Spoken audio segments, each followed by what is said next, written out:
Bom dia, graça e paz, tudo bem? Que prazer estar aqui com vocês, que bom ver alguns queridos aí de São Paulo, ver o pessoal do Rio, até lá da Paraíba, não é?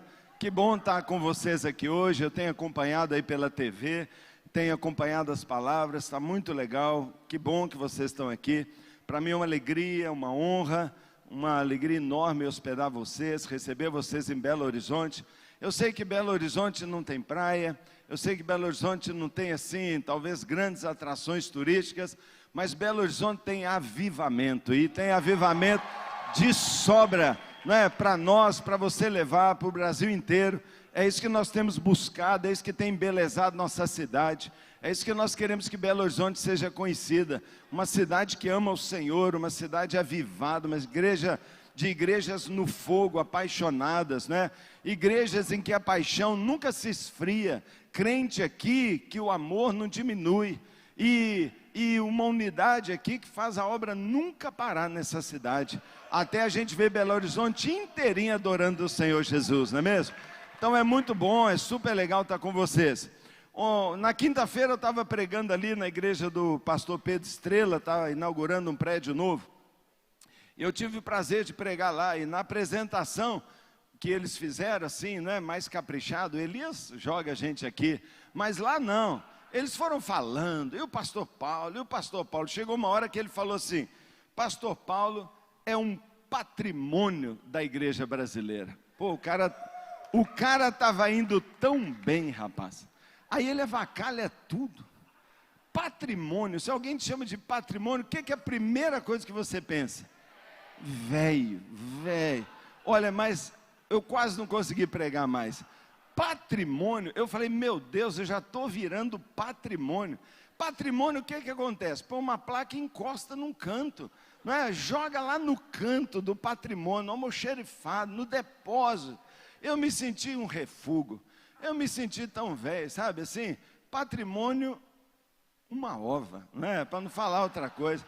Que patrimônio, rapaz? O que é isso? Depois o cara veio me explicar, mas pastor, eu estava querendo lavar seu pé. Eu falei, não lava nunca mais desse jeito. Você está louco? Que água mais gelada, rapaz, que você jogou no meu pé. Patrimônio. Mas sabe, hoje eu quero falar daquelas palavras assim de patrimônio. Eu acho que eu estou virando patrimônio mesmo. Porque eu quero falar com você de alguma coisa que aconteceu comigo há muito tempo atrás. Quando Deus falou comigo num texto da palavra. E hoje de manhã eu pensei, poxa, é só líder. Só tem líder lá, só tem pastor. Quem é pastor aqui? Levanta a mão.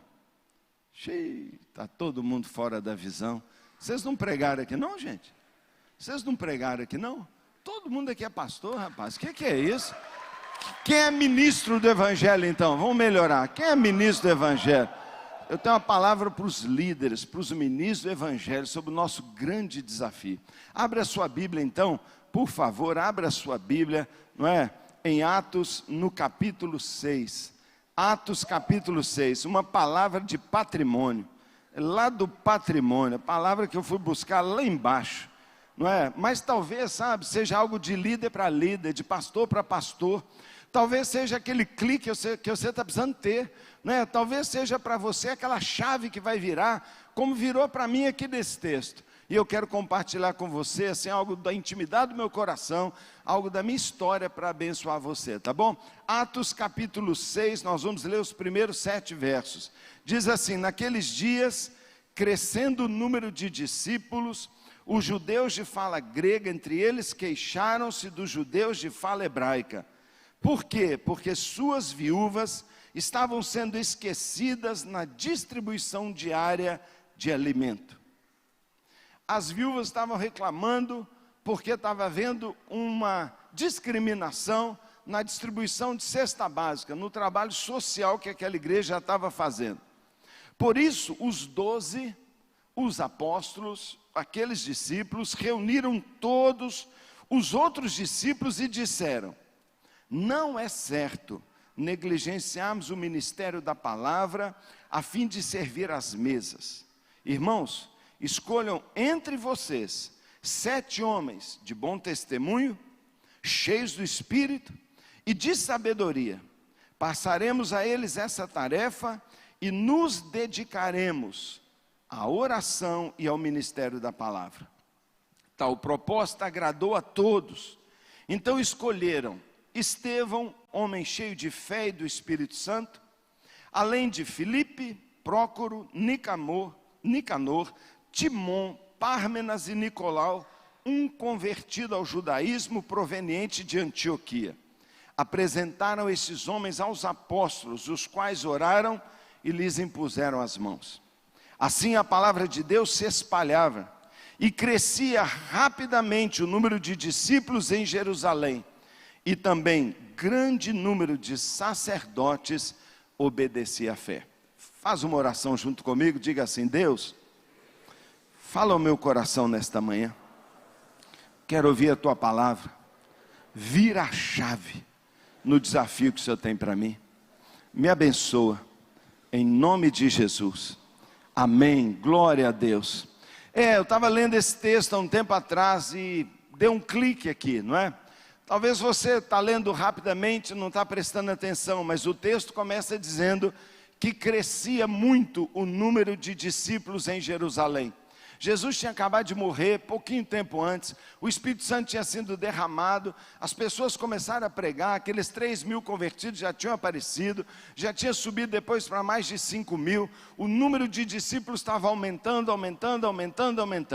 Diz a palavra que porque aumentava o número de discípulos teve problema. Claro, onde tem gente, tem problema.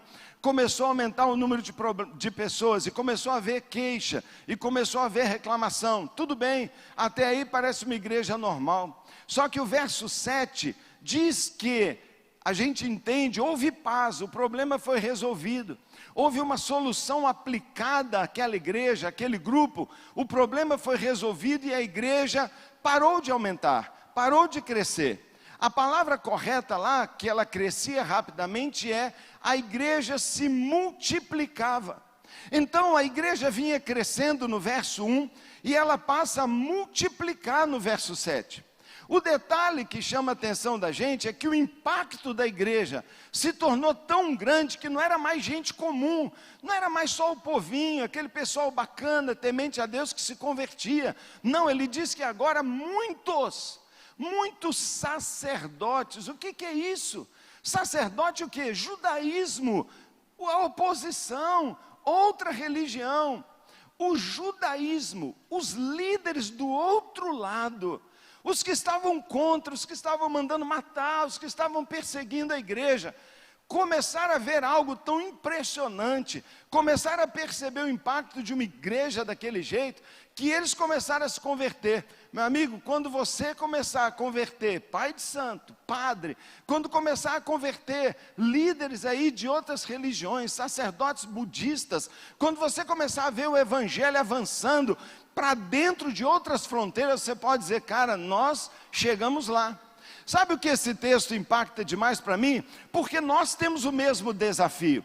Qual é o nosso desafio? O nosso desafio é não parar de crescer. O nosso desafio é continuar crescendo. Só que se nós continuarmos crescendo na base da adição, nós não vamos chegar nunca. Porque a gente ganha 1, nasce 20. A gente ganha mais outro, nasce 1000. E nós não vamos ganhar e conquistar jamais. Nós precisamos achar uma maneira de parar de crescer. Nós temos que parar de crescer e começar a multiplicar. Nós temos que crescer mais rápido. Nós temos um desafio, porque o nosso desafio não é só ter igreja grande. Não é só ter igreja grande. O nosso desafio é conquistar cidades, nações, gerações. Nós temos que conquistar áreas de atuação que o inimigo tomou, nós temos que trazer de volta. Então esse texto me despertou e eu mergulhei nele, porque eu também quero descobrir como não crescer por adição, mas como crescer por multiplicação. Como é que eu vou crescer mais? De que maneira eu vou alcançar esse desafio? Sabe, eu não sei se você percebeu, mas o livro de Atos indica para nós o que Deus espera.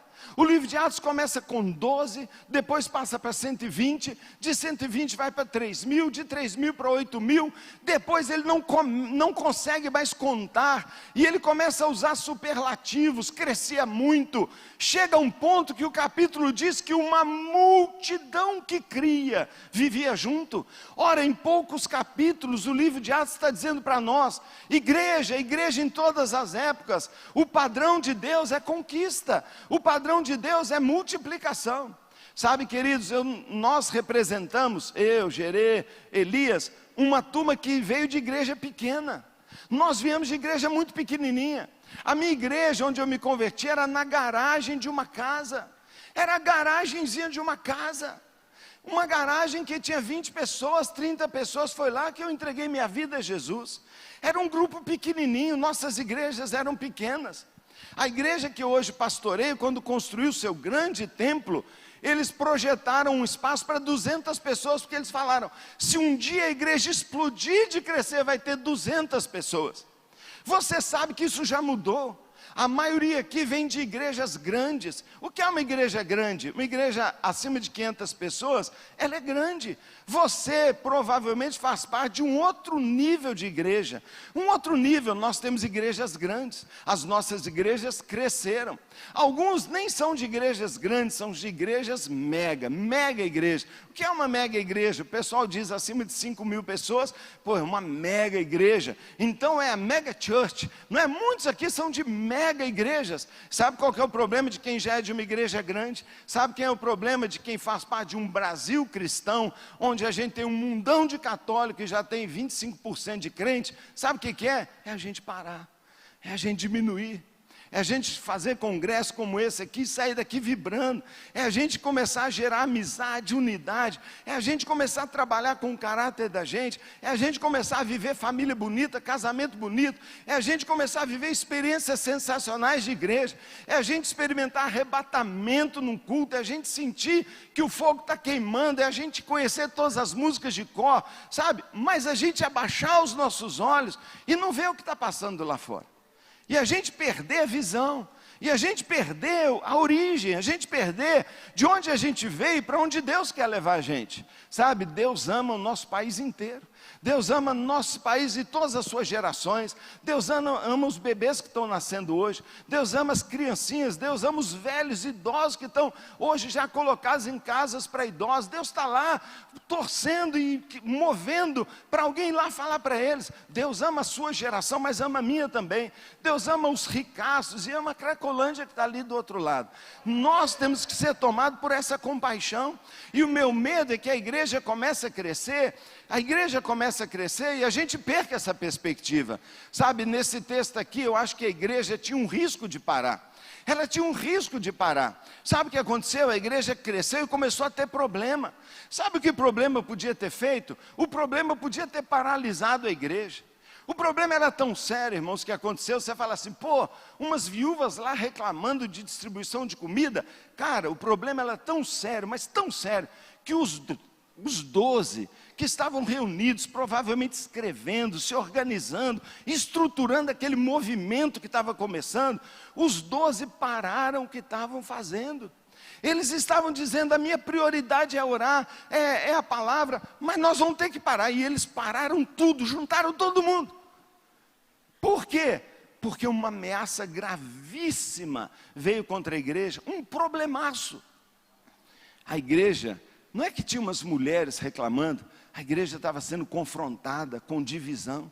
A igreja estava sendo confrontada com diferença de cor de pele, com diferença de classe social. Estava sendo confrontada, sabe, com preconceitos. A igreja estava enfrentando ali talvez um grande desafio. Apesar da nossa língua meio diferente, da nossa cara meio diferente, apesar da gente ser tão diferente, nós vamos ou não vamos conseguir ser uma família, nós vamos ou não vamos conseguir ser um corpo, nós vamos ou não vamos conseguir superar as diferenças entre nós. E aí, para enfrentar esse problema, sabe o que eles fazem? Eles dizem o seguinte, nós não vamos poder fazer isso. Nós que somos a liderança única, exclusiva, os 12, que nem fomos formalmente colocados como liderança, mas que recebemos isso do Senhor, nós vamos estabelecer líderes na igreja. Irmãos, esse texto é uma virada fantástica, é uma mudança enorme de paradigma na igreja. Por quê? Porque pela primeira vez aparece a ideia de líderes, de alguém que está na igreja, não só para ser, mas também para fazer. E eles escolhem 7 pessoas, percebe, os 12 estavam lá, mas quem ia se meter no meio do povo, quem ia arregaçar a manga, quem ia enfrentar a questão do problema, eram 7 pessoas, e eles escolhem 7 pessoas especiais, 7 pessoas com alto reconhecimento, 7 pessoas que antes de fazer, e eles foram chamados para fazer, eles tinham que ser algo, eles tinham uma vida, eles tinham um caráter, eles tinham uma reputação, eles tinham uma autoridade, eles tinham um bom testemunho. Claro que todo mundo iria aceitar a liderança deles, pois eles foram levantados. É chamado aqui os diáconos, por quê? Porque os que foram servir à mesa. Note que eles levantam pessoas para fazer uma tarefa super simples: distribuir comida. Ora, distribuir comida, uma tarefa que qualquer um podia fazer, mas ainda que fosse a tarefa mais simples de servir, era essa tarefa que formaria as linhas, não é, de costura que uniriam os pedaços daquela colcha de retalho étnica que era a igreja, para formar um corpo só. E aquelas pessoas com muito amor, com muita sabedoria, com muita diligência, com muito empenho, fazendo uma tarefa simples, boba demais, ficar carregando coisas, entregando para os outros, coordenando uma tarefa comum. Não estavam pregando, não estavam expulsando demônios, mas eram cheios do Espírito Santo para servir. E diz o texto que alguma coisa no trabalho que eles fizeram gerou tal resultado que a igreja mudou de velocidade, a igreja mudou de patamar, a igreja mudou de perfil. Ela tomou um foguete, irmãos, e dali ela rompeu a grande barreira, e dali começou a se espalhar. É no próximo capítulo que você vê Estevão, aquele servidor de bandeja, agora era o pregador que incomodava. Porque é impossível alguém servir ao Senhor e não começar a ser levantado no reino. É impossível alguém que está disposto a fazer algo simples, que Deus não vai colocar ele sobre algo muito maior. Pois no capítulo seguinte, Estevão se torna o grande mártir. No outro capítulo, o tal do Filipe, que era um qualquer lá, esse tal de Filipe se torna um avivalista. Como é que esse cara saiu da distribuição de cesta básica para conquistar uma cidade inteira para Jesus? Ele foi para uma das cidades de Samaria, e diz a Bíblia que os milagres que aconteceram lá, talvez nossa geração não viu. O cara era nada, o cara era um servidor e se tornou algo grande. Bem, primeira coisa que você tem que aprender, meu amigo, você tem que começar servindo. Vocês têm um desafio gigante, amigo. Você tem um desafio gigante. Vocês não vão assumir liderança de igrejinha de 50 pessoas, não. Vocês não vão assumir uma igreja de 200 pessoas como eu assumi, não. Vocês vão liderar e já estão liderando em mega igrejas. Igrejas que já são grandes. O que vocês vão fazer? Vocês vão continuar aumentando essa igreja? Ou vocês tomarão esse ministério que Deus está entregando para vocês e levarão eles para um nível de multiplicação? Esse é o desafio para vocês. Eu me lembro em 2000 e não sei quanto, eu me lembro quando Elias, lá na África do Sul, numa reunião do GKPN, ele falou assim: pessoal, eu estou querendo criar um grupo de líderes de jovens. Todo mundo falou assim: mas líderes de jovens? Para quê?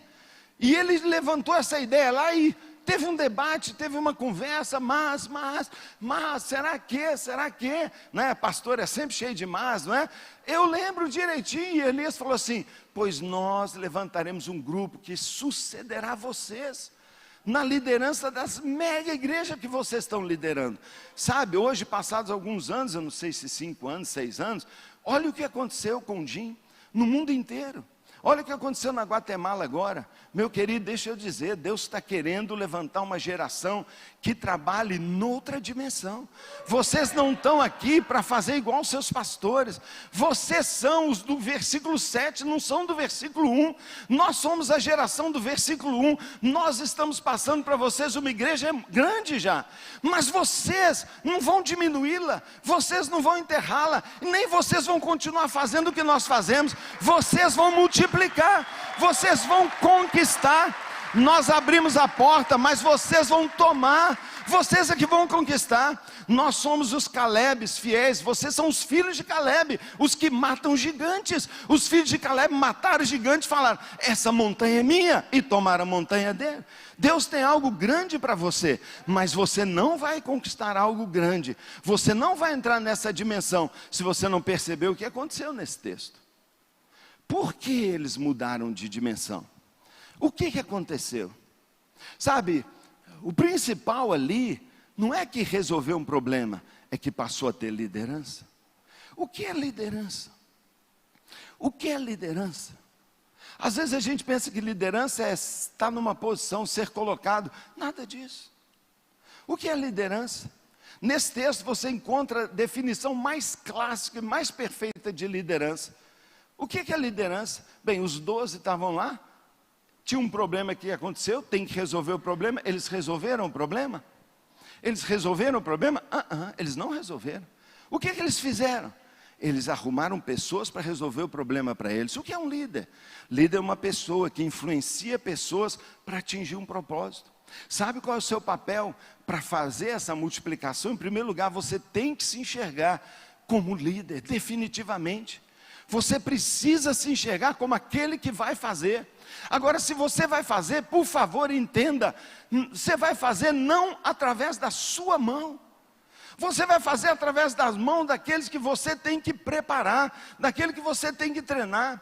Meu amigo, deixa eu dizer, Jesus já definiu para nós o plano mestre dele, o master plan dele já está definido. Ele não disse: eu prepararei discípulos que farão. Não, ele disse: eu prepararei discípulos que farão discípulos, que farão discípulos, que farão discípulos e que farão. Deixa eu dizer, você jamais vai entrar nessa dimensão se você continuar sozinho. Você jamais vai entrar na dimensão da multiplicação se você não se multiplicar em outros. Sabe, o nosso grande desafio não é multiplicar a igreja, é multiplicar pessoas iguais a nós, ao nosso lado. Aqueles 12 arrumaram 7, eles não viram o que aconteceu, eles não tomaram providência, os 7 fizeram. Um pouquinho de tempo depois, a igreja estava em paz, e porque estava em paz, começou a impactar. A unidade traz saúde, a unidade traz poder. Deus começou a trabalhar de tal maneira. Por que unidade? Porque eles estabeleceram uma equipe. Sabe, eu sou líder há muitos anos e desde cedo eu entendi que eu jamais cumpriria o chamado de Deus para mim sozinho. Eu jamais cumpriria o chamado de Deus para mim sozinho. E nós vivemos numa época em que as pessoas estão desesperadas por razão para viver. As pessoas estão desesperadas por um objetivo. Há um besterol aí fora. Há uma vida tão sem graça para as pessoas, que as pessoas estão implorando: me dá uma razão para viver, me dá uma razão pela qual eu possa dedicar minha vida, uma causa para eu abraçar. Não só os jovens, não, todo mundo está assim. O vazio é imenso, as pessoas estão sem graça, as pessoas não aguentam mais ficar passeando em shopping, o mesmo shopping, a mesma vitrine, a mesma comida, o mesmo Netflix, ninguém aguenta mais isso. As pessoas estão vazias e dentro da igreja a mesma coisa. Sabe o que acontece? Nós continuamos trabalhando errado. 2000 anos atrás o Senhor já mostrou para nós o caminho, nós continuamos trabalhando errado. Nós continuamos com alguns líderes sobrecarregados, nós continuamos com líderes estressados, com líderes que dormem pouco, com líderes exaustos, com líderes sozinhos, enquanto que a palavra diz que os apóstolos continuaram na oração, na palavra, estavam se preparando para o esplendor de ministério que eles iam realizar, e eles já formaram uma equipe. Primeira coisa que você tem que fazer é trabalhar em equipe, descentralizar. Você não pode trabalhar sozinho. E eu pergunto aqui, jovens, Qual o seu desafio para esse ano? Qual o seu desafio para o ano que vem? Eu vou fazer um congresso. Eu vou fazer um programa. Eu vou montar a melhor viagem lá missionária. Eu vou lá no Gin do Rio do ano que vem. Já vou começar a fazer uma campanha. Cara, nós estamos fazendo programa demais. Nós estamos fazendo programa demais. A minha pergunta é: quantos de vocês têm 2, 3, 4, 5 discípulos? Quantos de vocês estão deixando um legado? Quantos de vocês nos últimos 3 anos entregaram para a igreja 3, 4, 5 líderes prontos? E pegaram outros, e tem certeza de que esses estão fazendo 4, 5 discípulos. Deixa eu dizer para você, eu não estou aqui fazendo apologia de modelo eclesiológico, de modelo de igreja, mas nós trabalhamos numa igreja em pequenos grupos, em células. Sabe por quê? Sabe por quê? Porque toda terça-feira eu estou com um grupo de homens, que daqui a 2 anos eu libero eles para liderarem também. Eu estou gerando outros líderes, eu faço isso desde o início do meu ministério. Por quê? Porque foi isso que os apóstolos fizeram. Cara, você não vai deixar nada, seus programas vão sumir, sua arte vai desaparecer, sua mídia bonita, cara, isso aí não vai ficar, amanhã já é ultrapassado, amanhã é careta. A única coisa que vai ficar é o filho espiritual que você gerar, a única coisa que vai ficar é o discípulo que você produzir. Essa foi a maior lição que eu aprendi na minha vida. O legado que eu deixo para a minha igreja não é prédio, não é patrimônio, não é carro, não é dinheiro, não é conta bancária, é líder, é gente, são pastores excelentes. Esse é o seu maior desafio, cara. Esse é o seu maior desafio. Eu não sei como você trabalha, eu não sei como é o seu trabalho de jovem, mas de alguma maneira você vai ter que sistematicamente sentar com uma rodinha de pessoas e passar a vida na vida, e transferir seu coração para o coração dele, sua visão para os olhos dele, seu amor para o coração dele, sua força para a fraqueza dele. Você vai ter que transferir. Se você não transferir algo, se você não passar vida, você vai morrer sozinho, vai ser esquecido e não vai deixar nada. Um dia Absalão mandou construir um monumento para ele. Absalão mandou construir uma torre e mandou botar lá, monumento em memória a Absalão. Ele estava vivo. E alguém falou assim: mas o que é isso de você construir um monumento? Ele disse assim: é porque eu nunca tive um filho. Eu não tive filho. E porque eu não tive filho, eu tenho medo que daqui a pouco ninguém lembra de mim. Fato. O monumento. Sabe, tem gente construindo monumentos. Tem gente que está querendo levantar o maior ministério de jovem do Brasil. Cara, legal, mas me mostra os seus discípulos. E me mostra os discípulos que os seus discípulos estão fazendo, e que os discípulos dele estão fazendo, e que os discípulos dele estão fazendo. Você está aqui para gerar uma família de líderes, não um monumento. Não um monumento. Você não está aqui nessa terra para ser famoso, mas você está aqui para ser amado por gente que te considera o pai espiritual deles. Sabe, memória não fica porque você escreveu um livro top. Memória não fica porque você fez o filme top. Memória fica pela família que você gerou, porque só eles lá adiante vão lembrar do vovô que mudou a história da nossa família. Sabe, é isso que fica. Então, em primeiro lugar, você está gerando discípulo. O nosso desafio é crescer para conquistar. Você nunca vai conquistar se não ocupar, e você ocupa com filhos. Então gere uma multidão de filhos. Quando você fizer isso, você multiplica, você não aumenta. Chega de adição, nós temos que entrar em multiplicação. Segunda coisa que esse texto fala para nós, esse texto fala para nós de foco. Foco. Porque líder é alguém que forma uma equipe, sim, que desenvolve outros líderes para atingir um propósito. Você sabe vir aqui agora e dizer: o meu propósito é esse? Você sabe dizer isso? Você sabe dizer qual é o seu propósito? Qual é o seu plano para esse ano? O que você vai alcançar no que vem? Qual a sua meta para daqui a 5 anos? Bem, os caras botaram os 10 lá, chamaram e falaram o seguinte: amigão, o seu alvo eu quero queixa zero, eu quero unidade total, Eu quero um povo tão abraçado que nós vamos ganhar Jerusalém para Jesus. Está feito? Está feito. Definido. E sabe o que aqueles caras fizeram? Eles fizeram isso. Eu não sei. Eu fico pensando porque algumas igrejas ou ministérios não crescem. Às vezes eu sou chamado para ir lá, eles falam, sua igreja cresce tanto, por que a nossa não cresce?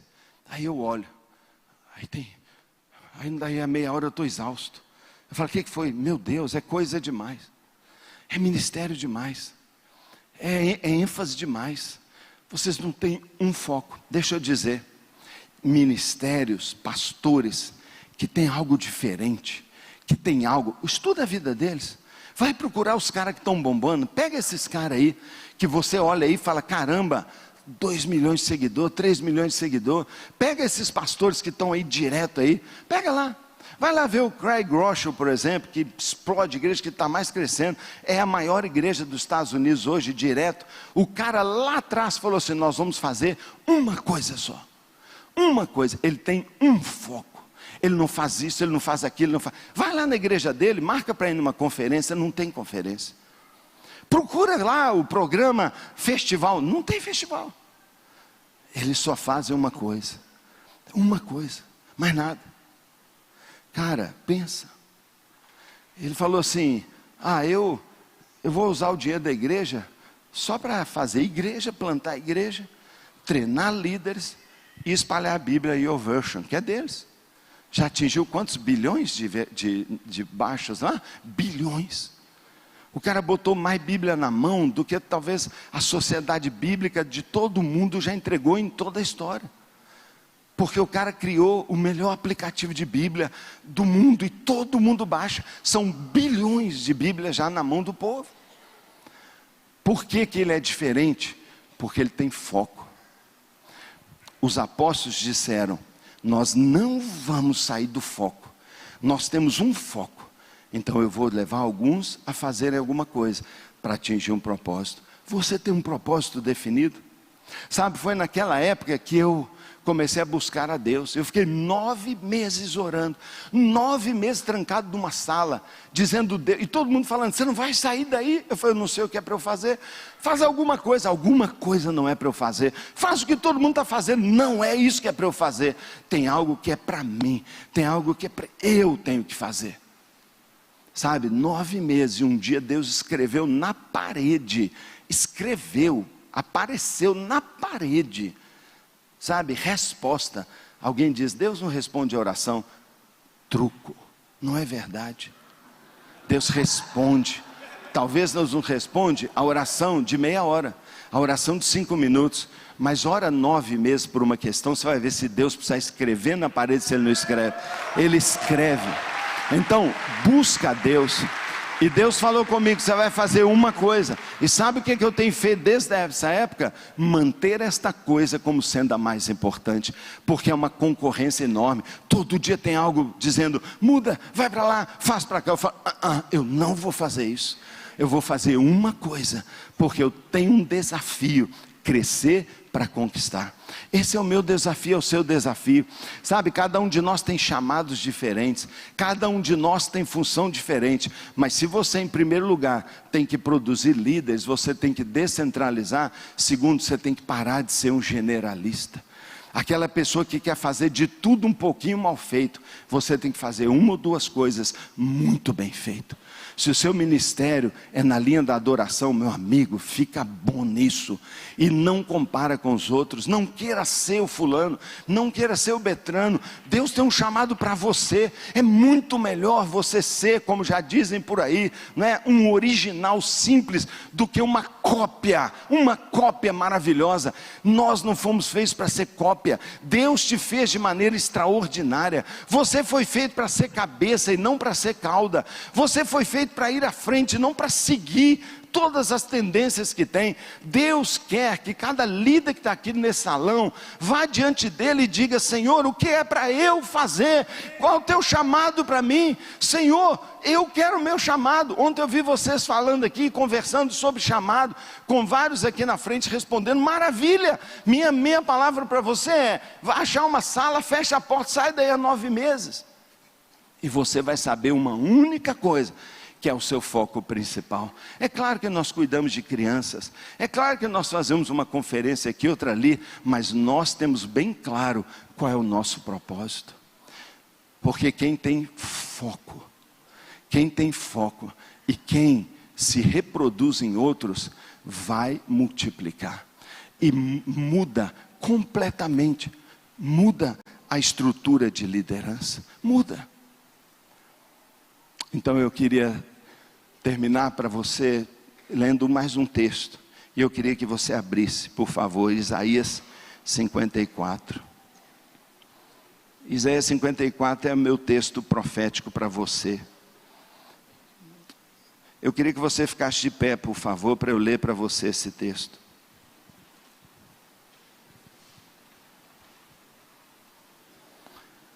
Eu tenho muita convicção que o Senhor pediu para eu reler para você esse texto, porque você já leu, mas entregá-lo para você como uma palavra do Senhor de hoje. Uma palavra do Senhor para você hoje. E a palavra diz assim: cante, cante, cante de forma alegre, muda a sua cara, anima, motive-se, encha-se de motivação, cara. Por quê? Porque você era estéril, não é mais. Cante, você que nunca teve um filho, você que ainda não começou a gerar líderes, cante, cante, irrompa em canto, grite de alegria. Você que nunca teve em trabalho de parto, eu quero dizer para você, geração estupenda de líderes aqui no Brasil, porque mais são os filhos da mulher abandonada do que daqueles que não têm marido, diz o Senhor. Alargue o lugar da sua tenda, ou seja, prepara, moçada, prepara, estenda bem as cortinas de sua tenda, não impeça, estique as suas cordas, firmes em estaca, porque você transbordará para a direita e para a esquerda, seus descendentes desapossarão nações e se instalarão ou conquistarão as cidades abandonadas. Não tenham medo, você não sofrerá vergonha, não tema, você nunca será humilhado, você esquecerá da vergonha da sua juventude e nunca mais se lembrará da humilhação da sua viuvez, pois o seu Criador é o seu marido. Meu irmão, Deus vai gerar através de você. Deus vai gerar através de você. Deus vai gerar através de você. Eu não tenho dúvida. Eu não tenho dúvida. Como Pedro disse na sua carta, que tudo você já recebeu. Tudo que você precisa para viver uma vida extraordinária, o Senhor já te deu. O Senhor já te deu. Mas pastor, se Deus já me deu, por que não vem a realidade? Isso é problema seu aí dentro. Tem alguma coisa entupida, tem alguma coisa te atrapalhando. Eu não sei o que é, eu não sei o que é, mas a Bíblia está falando para você: coragem, coragem. Sabe, se tem alguém aqui que nunca levou uma pessoa a Cristo, se tem alguém aqui que é muito legal para carregar cadeira, para tocar, é super carismático lá cantando, se tem alguém aqui que é bom demais no computador e faz mídia e tal, mas sentar na frente de uma pessoa e falar assim: amigão, eu tenho uma coisa para falar para você, e você já não viu alguém em lágrimas caindo ao chão e dizendo: como eu faço para entregar minha vida a Jesus? Se você não está tendo essa experiência todo dia, hoje o Senhor vai curar sua esterilidade. Ele vai curar sua esterilidade. Você pode ganhar, você pode ganhar, você pode ganhar através de você mesmo, ou através dos que você também vai produzir. Mas a verdade é que Deus vai te multiplicar. No capítulo 7 Estevão se levanta, no capítulo 8 Filipe é a sensação, no capítulo 9 aquele jovem bandido, perseguidor da igreja, ele se converte, fruto daqueles diáconos, fruto daquela liderança, fruto daquele Estevão, fruto daquele Filipe, fruto daquelas pessoas, sabe, se converte um jovem, esse cara arrebenta, esse cara, aí sim, a tenda esticada da Ásia até a Europa, o mundo inteiro ouve falar do Evangelho. Por quê? Porque eles saíram daquelas quatro paredes, eles saíram daquele cantinho. Meu Meu querido, o mesmo desafio está sobre a sua vida. Duas coisas eu te chamo a fazer. Primeiro, foco. Para de fazer algumas coisas, vai diante do Senhor e defina uma ou duas coisas que você vai fazer bem demais, bem demais. Segunda coisa, não se esqueça, você vai treinar outras pessoas, você vai participar de outras pessoas, você vai discipular outras pessoas. Não pode ninguém estar aqui nesse salão dizendo eu sou um líder e não ter uma equipe. É papo, você é líder coisa nenhuma. Você é um bom obreiro, um bom trabalhador, um bom voluntário, mas líder não é quem trabalha, líder é quem gera líderes. Se você quer ser líder, escolha uma pessoa, duas pessoas, três pessoas. O que eu vou fazer? Eu não sei dar aula em seminário, como eu vou ensinar para ele? Não é nada disso, é vida na vida. O que você é, o que arde em você tem que arder nele, o brilho do seu olho tem que estar no olho dele, a disposição do seu coração tem que estar na disposição da vida dele. Em terceiro lugar, o texto diz que teriam que ser homens de caráter, homens cheios do Espírito Santo. E já foi falado aqui que o que você faz vem depois daquilo que você é. Então, se você quer ser grandemente usado por Deus, arruma a sua vida, bota um basta nessa tentação, bota um basta nesse pecado repetido, bota um basta. Olha, se bota um basta combinado, vira um bosta, aí não pode, não é? Que é isso? Não pode, apaga, corta, não é? Bota um basta nessa sua fraqueza. Cara, você acha que você vai sair daqui a mesma coisa? Se você vai sair daqui a mesma coisa, é papo que você já conheceu Peniel. Conheceu nada. Porque para todos nós, para quem Deus quer usar como pai de uma nação, como um multiplicador, tem um Peniel antes.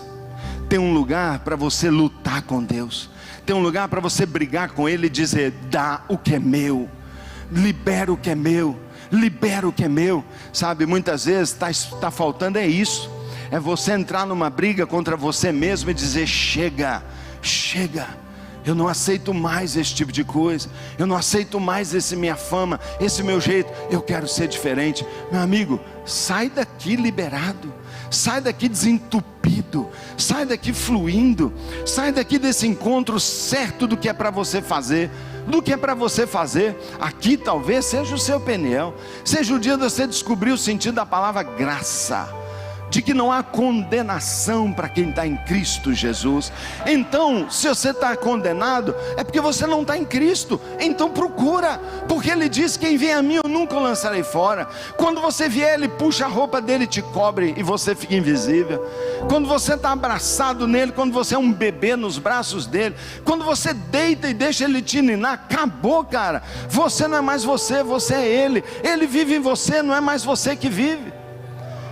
E Deus olha para você e fala: pô, cara é justo, já está mais do que acreditado, está pronto, pode vir. Se você está em Cristo, milagrosamente você tem crédito, e você tem crédito, então você vai ser grandemente usado por Deus. Então você só tem que fazer duas coisas: formar sua equipe e buscar diante de Deus uma ou duas coisas que você vai fazer. Quando você fizer assim, cara, você vai sair da adição. Teve uma vez que eu ganhei outra vez eu ganhei 3. Olha, eu já batizei 5 pessoas nesses 10 anos de crente. Cara, que vergonha. Deus tem para você 1000. O menor aqui vai ser líder de 1000 pessoas. O menor. Não, eu lidero uma célula. Cara, pelo amor de Deus, 5. Sua vida inteira. Eu tenho um pequeno grupo. Não, nós temos um grupinho de oração. Pô, para com isso, cara. Você está feliz em somar? Eu também estou. Mas eu quero ficar mais do que feliz. Eu quero o êxtase, eu quero o júbilo daquela que era estéril e agora é mãe de muitos filhos. Eu quero transbordar para a direita e para a esquerda. Eu quero ampliar o espaço. Nosso país está esperando, o Brasil está esperando. E vocês liderarão mega igrejas. Vocês têm que ser muito melhores que a gente, muito mais foco, muito mais Peniel, muito mais confiança, muito mais equipe, muito mais descentralizados. Sabe, querido, funcionou para mim, está funcionando para mim. Sabe, essa visão que não deixa a chama aqui esfriar. É isso que não deixa o amor diminuir. É isso aqui dentro que não deixa a obra parar. Porque quem é apaixonado não cansa. Não cansa, nunca cansa. Sempre está querendo mais, mais, mais, mais. Por isso, a gente conquista. Porque ninguém vai e para. Levante suas duas mãos para o alto.